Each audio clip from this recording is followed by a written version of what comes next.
Hi there everyone, and today I have a fantastic chess problem to show you by chess problem composer and actually a pretty strong chess player Ernst Holm from Sweden.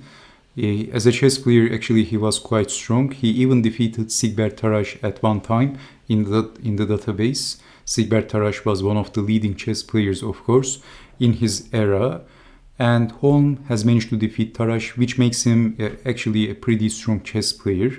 And Sigbert Tarrasch was World Chess Championship challenger, one of the important rivals of Emanuel Lesker. So most definitely a strong chess player. And Holmes was also a problem composer. He has so many interactive chess problems, and this is one of them. This is a very nice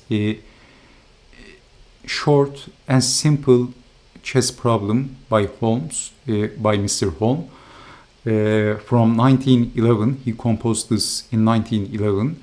And okay, it is white to move and win. So how to win in this position if you would have the white pieces? Can you see? Basically, it's pretty forced. So can you see the winning moves for white? White has a very strong move in this position. Maybe rook takes pawn is possible for black. And also black has the rook and also two pawns. What now? Did you see the move? White has a very strong move. And that is knight to e5. And black plays king to g8. I will get back to there later. I don't want to spoil anything. I will explain why king to g8, but it is simple. If capturing the knight, then bishop takes on e5, only move, and then capturing the rook. And if king to f8, fighting for the opposition, and at the end of the day white has this check, and then capturing the pawn, and this pawn can easily become a queen as the bishop occupies on d8. And if rook takes bishop, then we have forking the king and the rook. And if g4, then knight comes back, and this should be easily winning for white. White is winning easily. Okay, so actually this is a very strong move and actually threatening knight to f7. So we have king to g8 and still knight to f7. Rook takes pawn and then knight to h6, king to h8, and it is very important. Now this is very important. What would you do in this position if you had the white pieces and this makes this move makes this puzzle, this chess problem, a very smart chess problem, and you might actually miss the best move in this position. So think, and then later I'm going to give you a little hint, a small tip.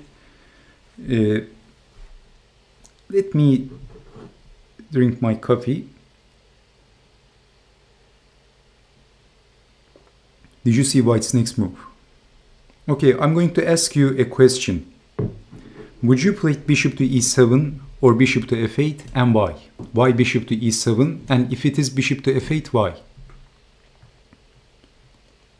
Which move is the winning move? Is it bishop to e7 or bishop to f8? One of them is winning, one of them is losing.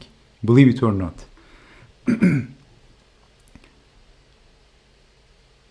Okay, if you said bishop to f8, actually this is losing because now we are threatening checkmate, but it gives black a very valuable time to place his rook on d7.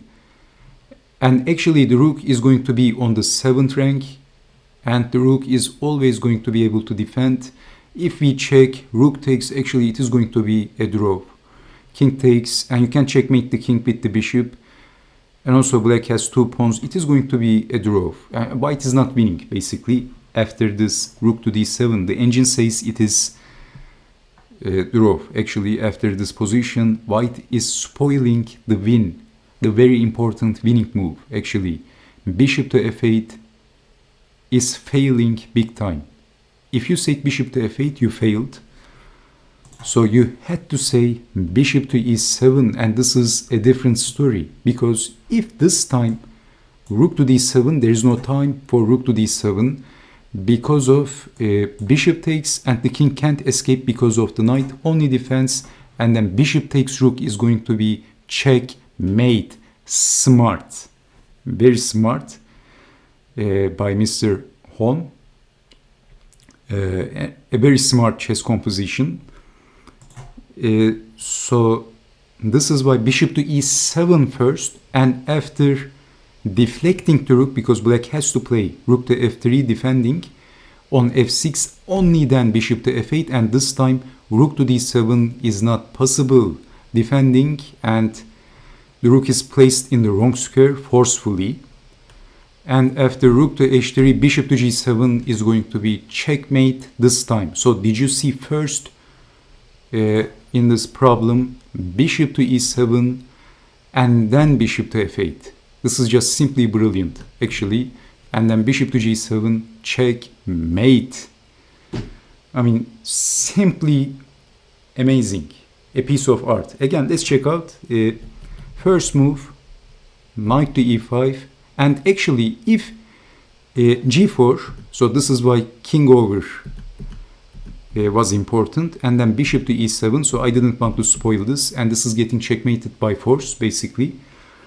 Okay, so this is why after knight to e5, king to g8, and you know what happens if capturing the knight or capturing the bishop, it is all over.